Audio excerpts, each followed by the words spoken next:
Assalamualaikum warahmatullahi wabarakatuh. Hamidan lillah wa musallian ala rasulillah. Saudaraku, kita banyak melihat orang-orang yang beraktivitas dalam hidup di kehidupan ini. Mereka mampu melakukan aktivitas hingga mulai dari pagi sampai sore. Kadang-kadang tidak pernah istirahat. Kenapa hal itu terjadi? Karena mereka punya fisik yang sehat. Begitu juga kalau kita melihat saat mereka makan makanan, lezatnya makanan dinikmatinya.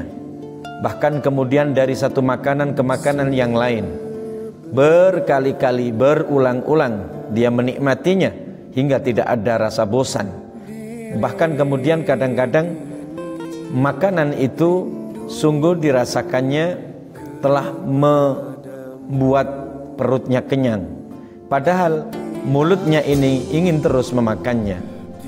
Andai saja perut ini kuat, tentu saja lesan dan atau mulutnya ini terus memakannya. Begitu gambarannya ketika badan ini sehat. Ternyata hal ini juga terjadi pada hati kita. Kalau roh dan hati kita ini sehat, aktivitas menjalankan ibadah dan ketaatan itu seperti jasad yang sehat. Dia akan melahap berbagai macam ibadah, ketaatan, sholawat, baca Quran, sholat, dan juga berbagai macam ketaatan-ketaatan yang lainnya. Tidak ada capeknya, tidak ada puas-puasnya, tidak ada dia merasa ingin putus darinya. Dia seperti ketagihan, dia rakus.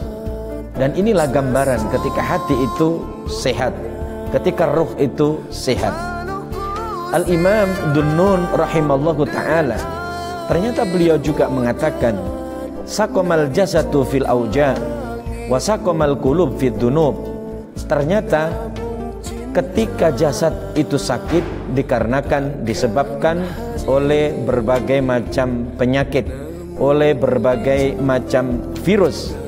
Akan tetapi kalau hati itu sakit, ternyata penyebabnya tidak ada lain adalah ad-dunub, banyaknya melakukan dosa-dosa dalam kehidupannya. Fakamala yajitul jasadul ladzata ta'am inda saqamihi. Sebagaimana jasad ini ketika sakit dia tidak bisa menikmati, merasakan lezatnya makanan-makanan yang enak. Kadzalika la yajidul qalbu halawatal ibadah ma'ad dzunub. Seperti itu juga ketika ruh itu sakit, maka sesungguhnya ibadah, melakukan ketaatan dan berbagai macam warna kebajikan-kebajikan akan terasa hambar dia rasakan, tidak menemukan lezatnya dan nikmatnya beribadah kepada Allah Subhanahu wa taala.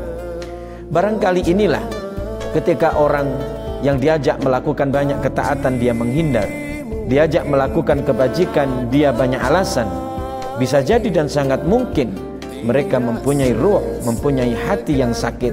Seperti juga ketika orang yang sakit ditawari makanan-makanan, dia menolaknya. Padahal ini makanan mahal, ini makanan lezat, ini makanan Masya Allah. Tetapi karena badannya sakit, dia menolaknya. Sebetulnya keinginannya ingin menikmatinya, tapi badannya menolaknya, jasadnya menolaknya. Inilah satu gambaran kepada kita semua. Mudah-mudahan Allah Subhanahu wa ta'ala menghidupkan roh hati kita, sehingga kita di dalam kehidupan ini menikmati lezatnya ibadah, lezatnya ketaatan hingga akhir hayat kita. Itulah doa kita. Mudah-mudahan bermanfaat. Assalamualaikum warahmatullahi wabarakatuh.